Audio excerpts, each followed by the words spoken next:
The METUS Tech Show.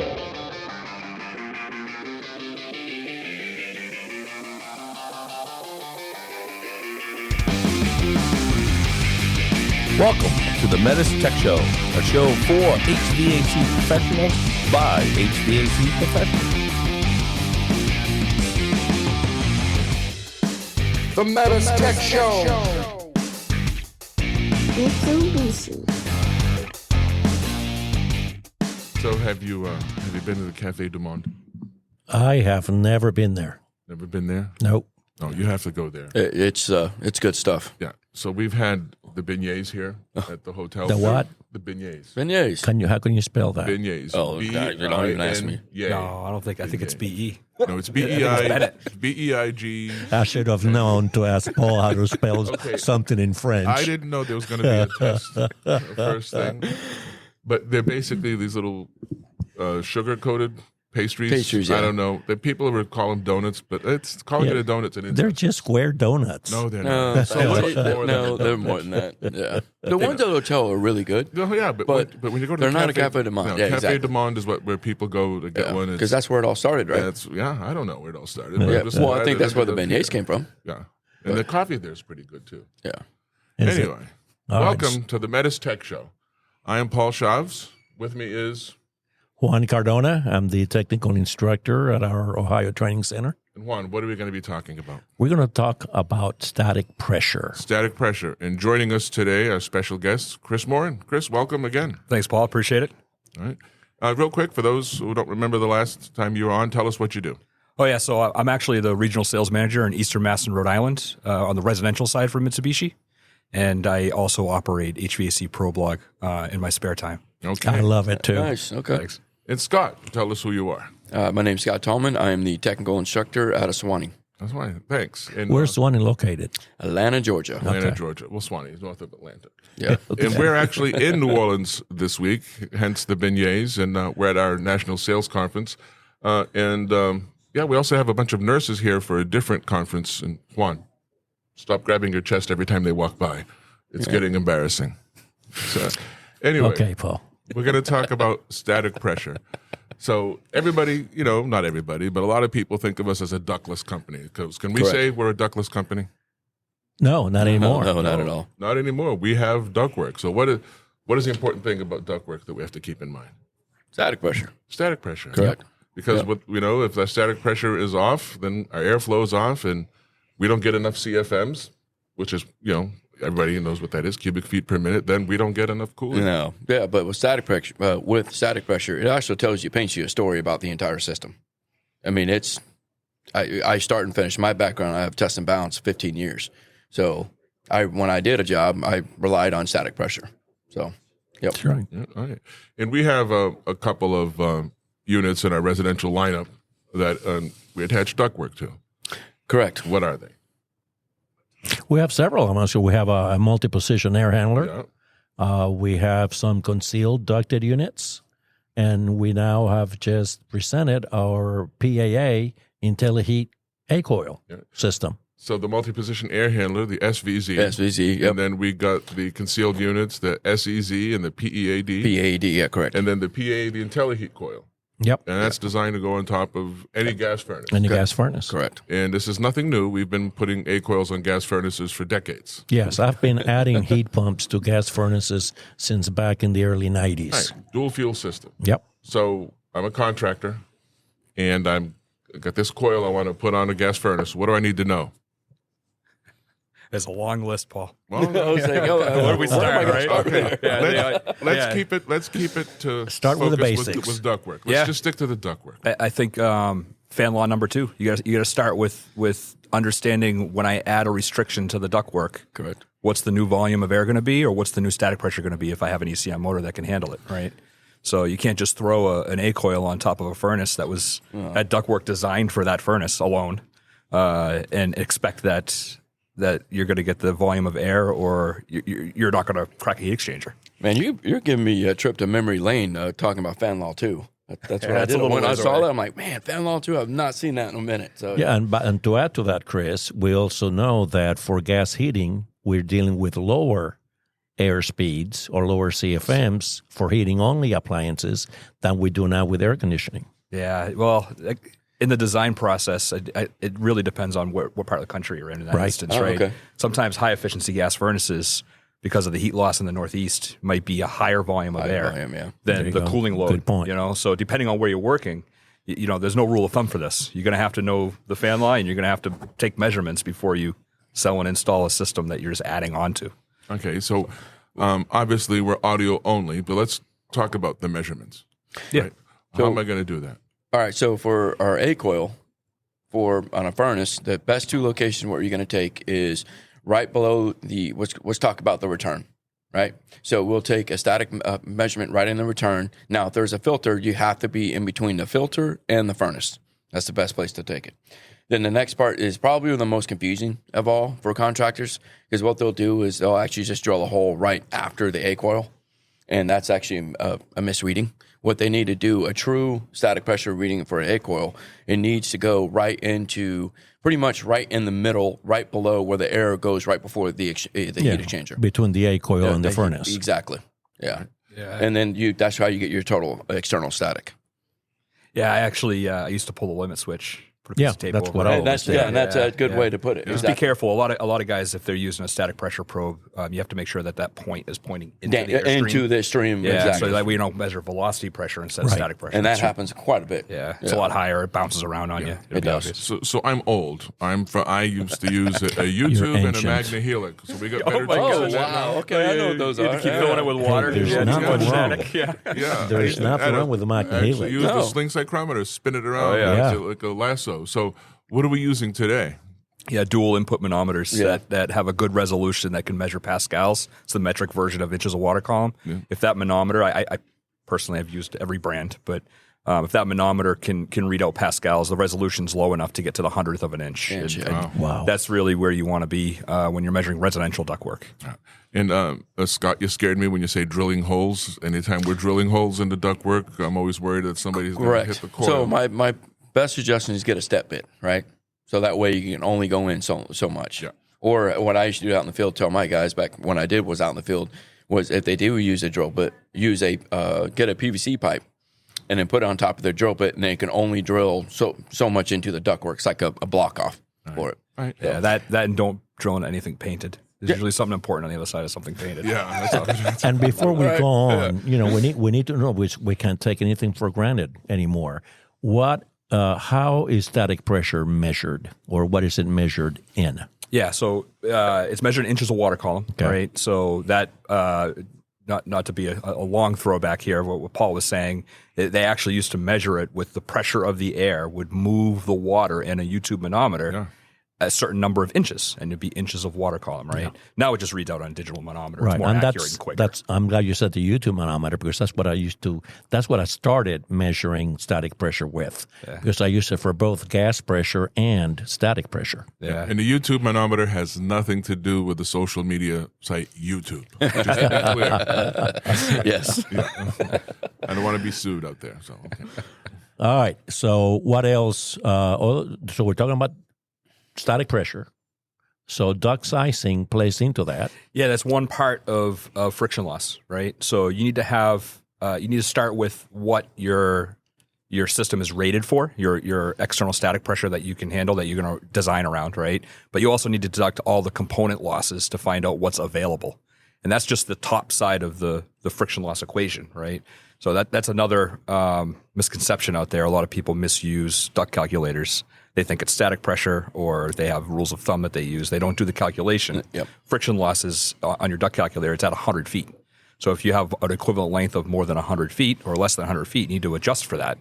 It's clearly right on the duct calculator, but no one actually rates it. And Chris, exactly right. if you would explain a little bit about that, what is total equivalent length? Yeah, so that's actually the bottom side of the duct calculator, right? Yeah. So when you're calculating this in a residential application, you take your furthest return, right? Yep. In equivalent length values. So the way equivalent length is identified in Manual D, there's a standard that there's a 0.1 pressure loss, inches of water column, for 100 feet of straight duct if it's sized right?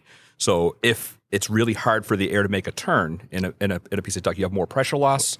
Therefore, that equivalent length value of that fitting is a higher number, right? So a good example is you might have a 10-foot fitting for just a 90 elbow. It's a 4 or 5 piece elbow. It's really small, nice, easy sweep turn, right? But you could also have a 120-foot fitting if you have a bullhead T coming off the top of a furnace, right? That's a 0.12 pressure loss. Right. Oh yeah, you're losing air right there. Yeah. You're lucky to get it to Exactly. to the next takeoff, right? Yeah. Is this information published anywhere? Yeah, so Manual D, ACA Manual D is the process. Of course, that's the third piece of system design. This assumes you've already done a load calc and you selected the equipment using manuals J and S. Then you design the ductwork, right? So you have to know the system you're putting in order to then, find out how much air needs to go to each room, how that is sized using the equipment that you're installing, knowing pressure loss and equivalent length value. Yeah. And, it's funny we're talking about this topic because, this is very dear to me. We're all in the HVAC industry. We're all about the units, about the copper, the refrigerant, the wiring. But what we do most, we speak about it the least. Correct. Seems that way. What do? We cool and heat air. We move air, but we don't talk about it. You know what's interesting, one is we have worked with a lot of plumbing and heating companies too, right? And those guys would never put a boiler in without measuring the radiation first and understanding the distribution of the heat, right? Why on earth would we do that with a furnace or an A coil or? But it doesn't happen. I know they don't. it doesn't Yeah, happen. they don't take into account what's there. I know. And then when there's a problem, they assume it's something with the box, right? Exactly. Yeah, absolutely. Yes. Right. Absolutely. And the bad part is when that's not done and something is installed improperly or incorrectly, it never gets fixed. It's you're not just putting Band-Aids on bullet wounds from that Oh my gosh! point on. I had service guys. Another piece of it, they just have no idea where to look. They don't realize that it is a duct issue. Yeah. That's the other half the problem. Well, if you think about what it just compounds, right? So the service tech goes out there, they're not getting enough airflow, so they turn the airflow Yeah, up. what's the first step is for the airflow. It's turning up the airflow. Exactly. So they turn the airflow, and then they realize, oh, now I'm not cooling the air, so they add more refrigerant, and then the amperage starts going through. It's just a rabbit hole that keeps going in. Yep.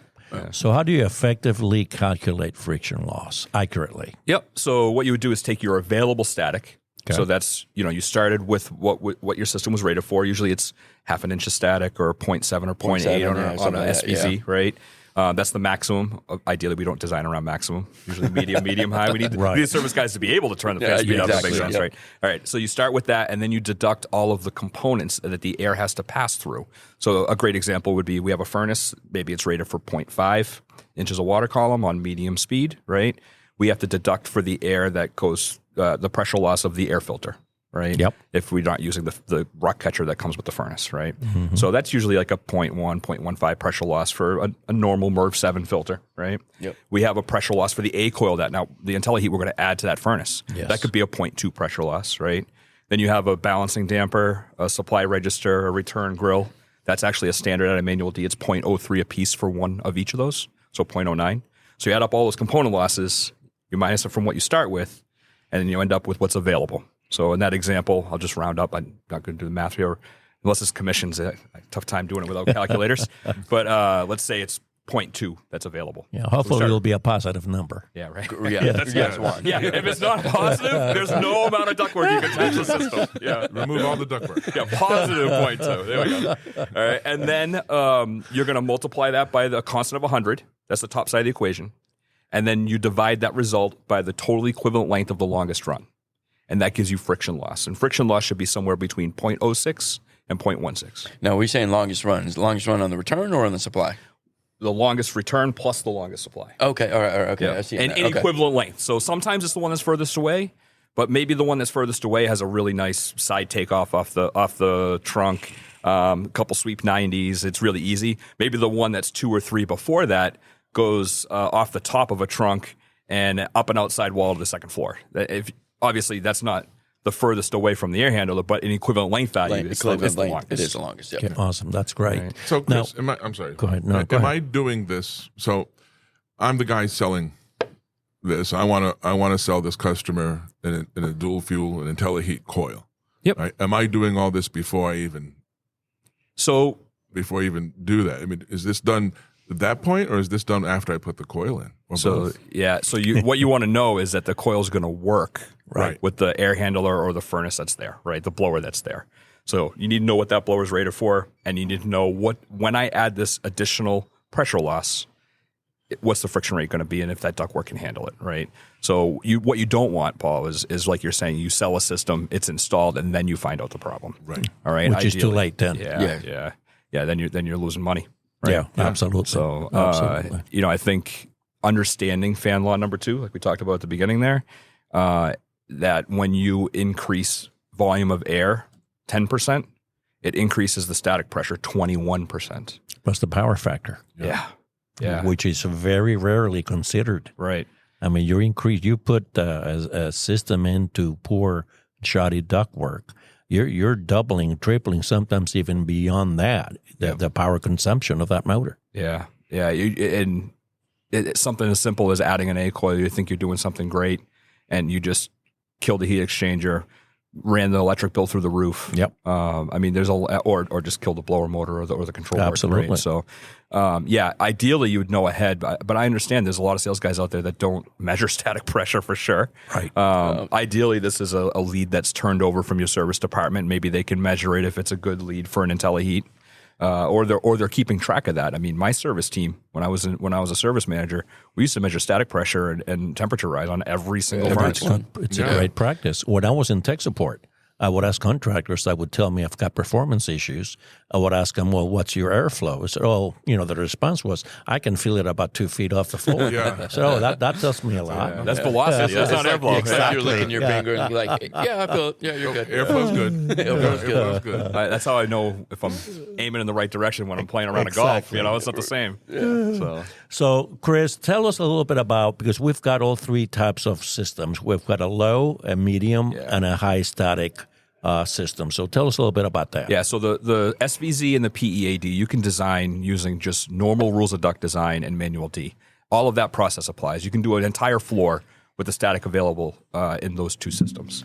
Unfortunately, with the SEZ, those ship at about a 0.14 inches of water column. The max is 0.2. Yeah. So normal duct design and how you're designing that system does not apply.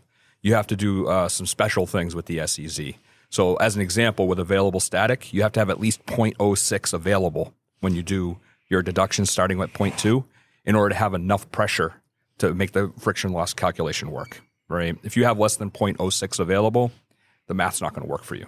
And also you should have less than 100 feet of equivalent length for the longest run. There you go. Yeah, right? There you go. In order to then get that number up, right, in the friction loss equation.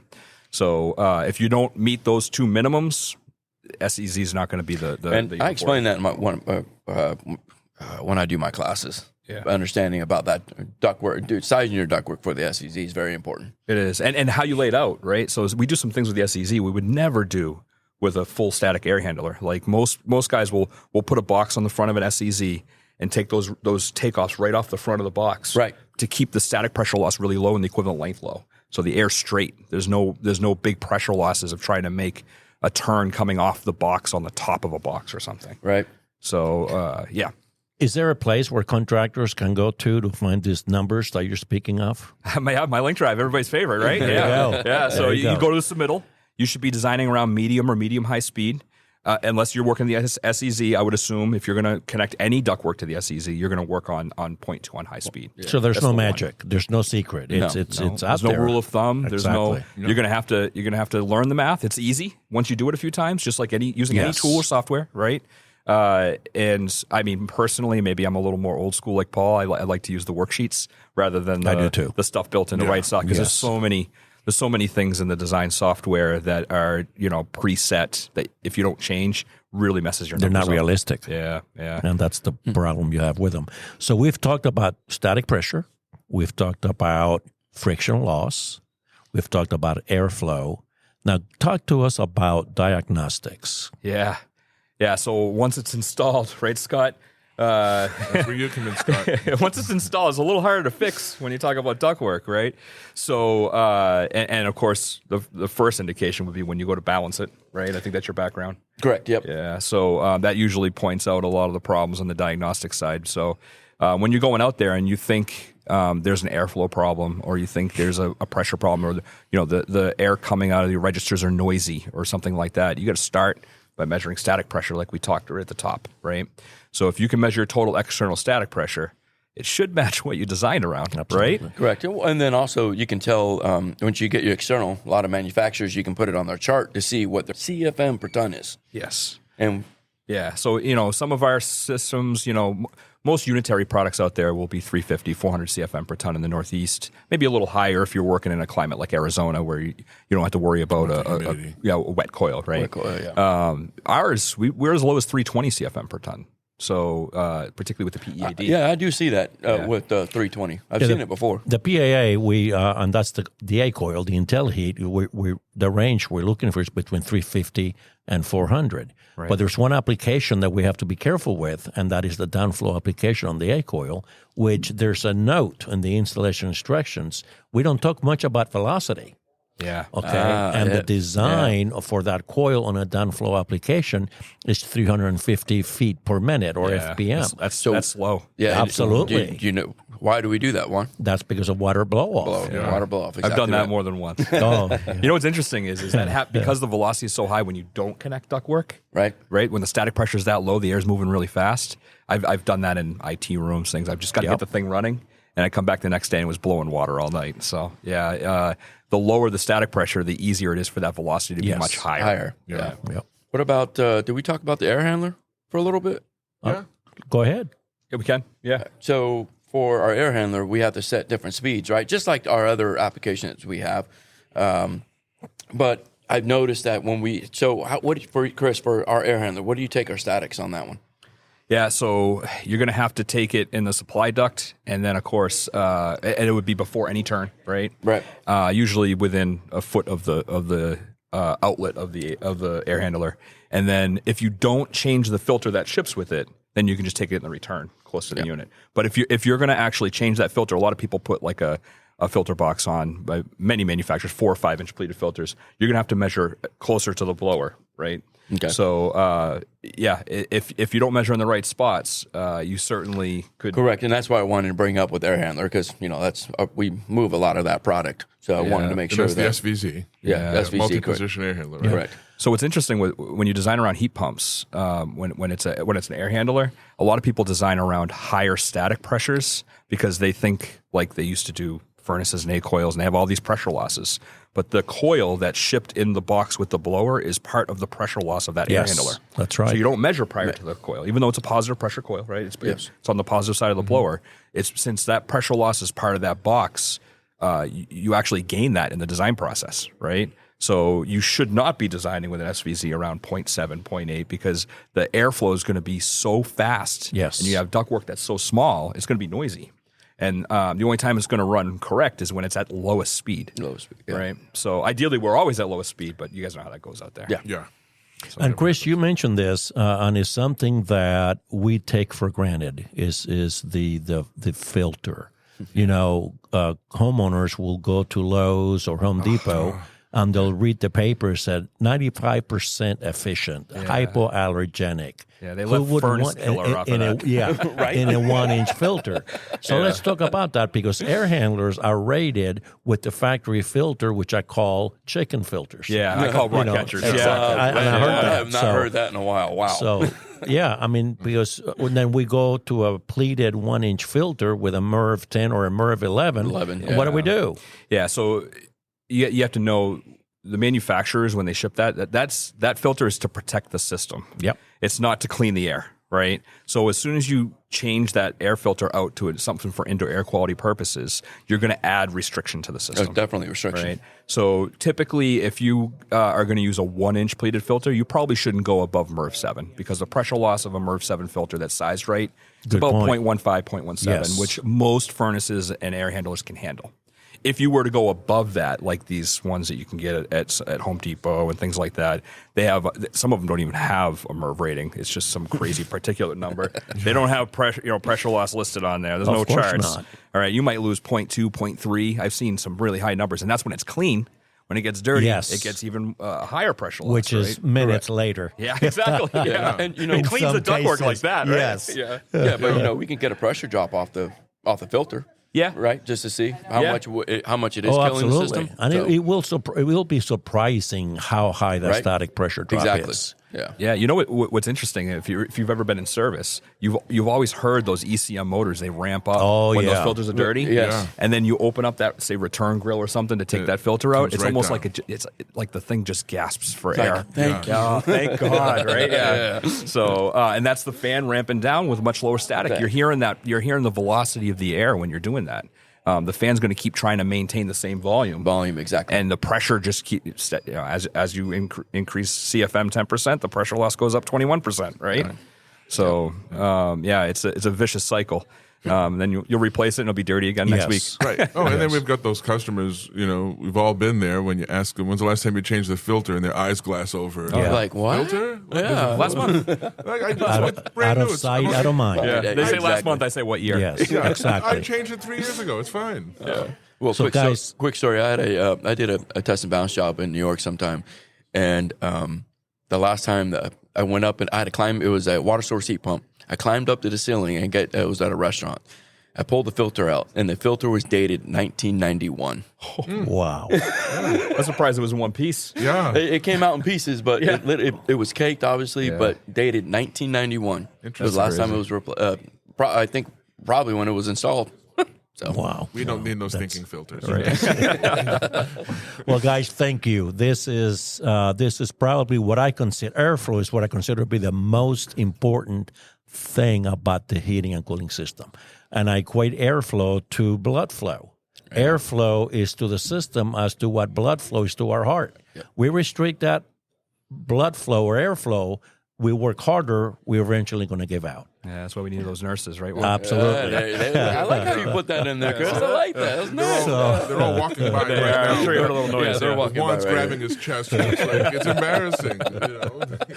All right, guys. Well, thank you. I appreciate your time. Great topic. Yeah. Moving forward, we'll probably have one with a little bit deeper about fan law number 2. Yeah. And I'd love to do that with you again. We'll get some information on that, and then everyone just be looking forward to a deeper episode of METUS podcast on airflow. All right. So, Thanks Chris, for, Scott, yeah. thank Thanks you for very having us much on. for everything. Yeah, And thanks. we'll Appreciate see it. you next time. And you guys ready to go get some coffee and beignets now? Yeah. Did you have the beignet here last night? I did. It was like apple pie. Yeah. They Right. threw apples and ice cream. on it. And ice cream. I know. Oh, my goodness. I mean, whipped cream is all you need, and then you get dessert.